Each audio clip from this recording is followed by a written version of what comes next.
तो शिव है, आत्मा है। बोलो जय श्री राम। कलयुग के लोग हैं, आलसी बनिया छो ना बनिया। सत्युग एक ऐसा युग था, एक बार बीज बोना था और कई बार काटते रहो। ये बार बार उनकी मेहनत थोड़ी नहीं करते थे सत्युग के लोग। एक बार धरती पर बीज बोलो, कई बार वो फसल होती रहेगी, जमती रहेगी।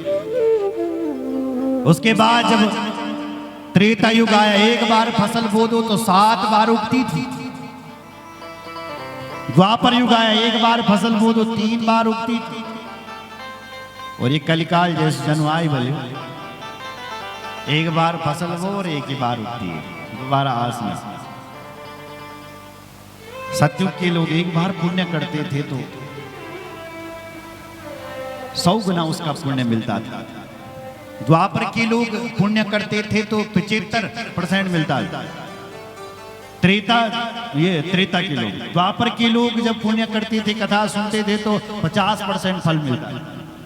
और ये कलिकाल में आप जो कथा सुन रहे हैं, यज्ञ कर रहे हैं, पूजा पे, इसका केवल 25% फल है बस। इसलिए कलयुग में हर चीज 4 बार बताई गई, तब इसका 100% फल मिलता है। बोलो जय श्री राम। बोलो शंकर भगवान की जय। आज नंदी अपने पिताजी से कहा कि मैं तपस्या करने जा रहा हूं, और तपस्या करने के लिए चले गए भगवान नंदी। भगवान शंकर का कठोर तप। भगवान शिव जी प्रसन्न हो गए, वरदान देने के लिए आए। कहते हैं हे पुत्र वरदान मांगो। नंदी ने कहा हे भगवान शिव, मेरे पिता दुखी हैं क्योंकि मैं मरने वाला हूं, इसलिए आप ऐसा वरदान दें कि मैं मरूं नहीं। भगवान शंकर कहते हैं अमरो जरया त्यक्तो दुखी गणपति सदा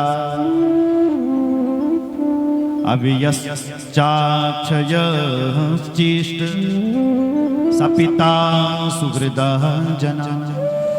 हे पुत्र, तुम तो अजय हो, तुम तो अमर हो, तुम तो कभी नहीं मरने वाले। बोले आपने पहले मेरे पिता से भी यही कहा था। तो वरुण, मित्रा वरुण ने क्यों कहा है कि मैं मरने वाला हूं? क्यों कहा है? बोले मैंने ही वरुण को भेजा, क्योंकि हे बेटा, मैंने तेरे से तपस्या जो करवानी थी, इसलिए मैंने ही मित्रा वरुण को वहां भेजा। और महाराज भगवान शिव जी ने अपने गले की माला निकाली और नंदीश्वर जी के गले में डाल दी। उसी समय नंदीश्वर की विशाल भुजाएं, 3 नेत्र, और वो साक्षात भगवान शिव जी के ही समान हो गए। बोलो नंदीश्वर भगवान की जय। वाह, हमारे ग्राम पंचायत होरी गांव से हमारे अनन्य भक्त और भगवान कालिंग नाग देवता के पलकेर भी हैं आप, श्री चंद्र सिंह राणा जी, आप पहुंचे, आपके लिए जोरदार ताली। बोलो शंकर भगवान की जय। बहुत बहुत स्वागत।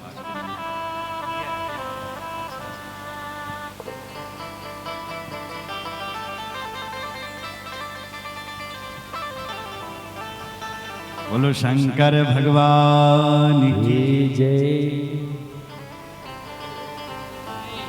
बोलो शंकर भगवान की जय। शिव जी ने अपने गले की माला निकाली और भगवान नंदी के गले में डाल दी, और उस माला पड़ने से नंदी साक्षात शिव जी के समान हो गए महाराज। 10 भुजाएं हो गई उनकी, द्वितीय शिव के समान हो गए।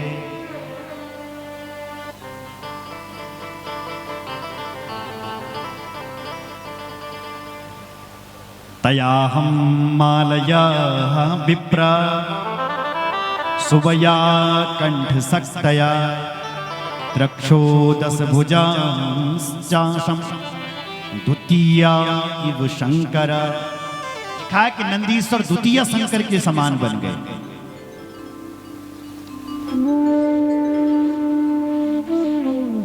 शिव जी अपना हाथ पर जल निकाल लगे, सुनो जरा, अपनी जटा से महादेव ने अपनी जटा से जल निकाला और वो जल अपने हाथों से नंदीश्वर पर जाकर के छिड़का। नंदीश्वर पर वो जल फेंका महाराज, छिड़का महाराज, तो उस जल का अभिषेक हो गया। किसका? नंदीश्वर का। और नंदीश्वर का उस जल से अभिषेक हुआ और धरती पर 5 नदियां प्रकट हो गई।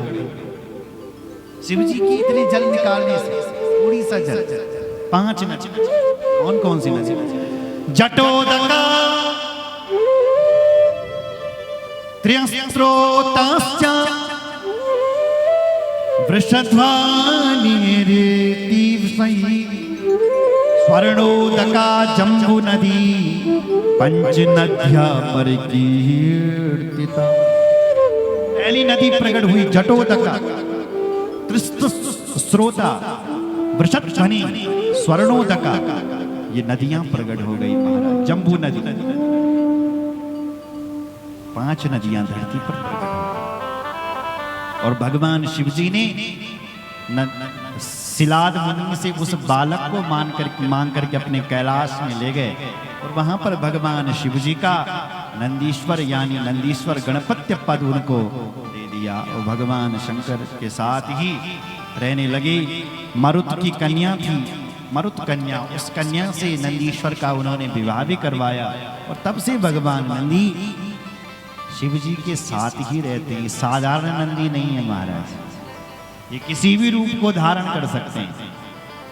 धरती पर जो बैल है वो भी नंदी का ही रूप है। तो इस साधारण नंदी इनको नहीं समझना चाहिए। बोलो नंदीश्वर महाराज की जय, भक्त वत्सल भगवान की जय। कथाएं तो बहुत है साहब, समय बहुत कम है। अपनी गति से समय इतनी तेज चलता है। 4 बज गई, पता नहीं कब बज रही है 4। बोलो जय श्री राम। यहाँ बैठते ही समय का पता नहीं चलता है।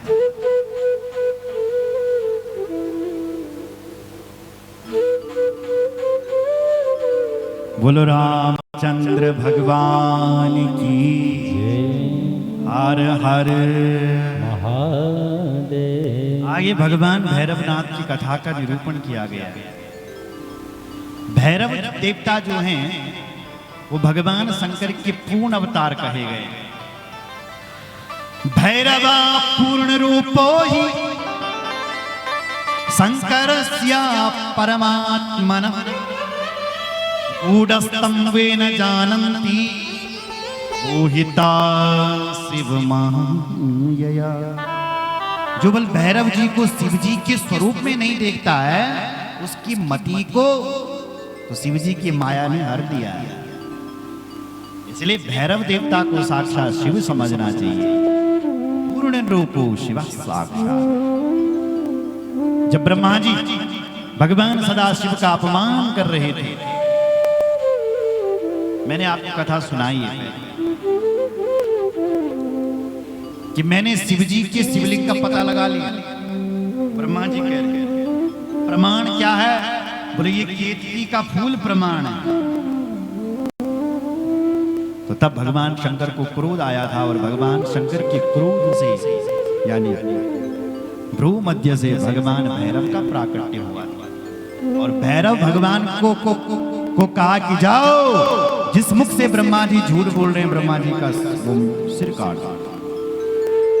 तो भैरव देवता गए और ब्रह्मा जी का सिर काट। ब्रह्मा जी के पहले 5 सिर थे। आप कहेंगे ब्रह्मा जी तो 4 सिर, तब से 4 सिर वाले हो। ब्रह्मा अलग अलग होते हैं साहब, थोड़ा आप बात समझो मेरी। कई ब्रह्मा अलग ब्रह्मांड के अलग ब्रह्मा होते हैं। ब्रह्मांड क्या है?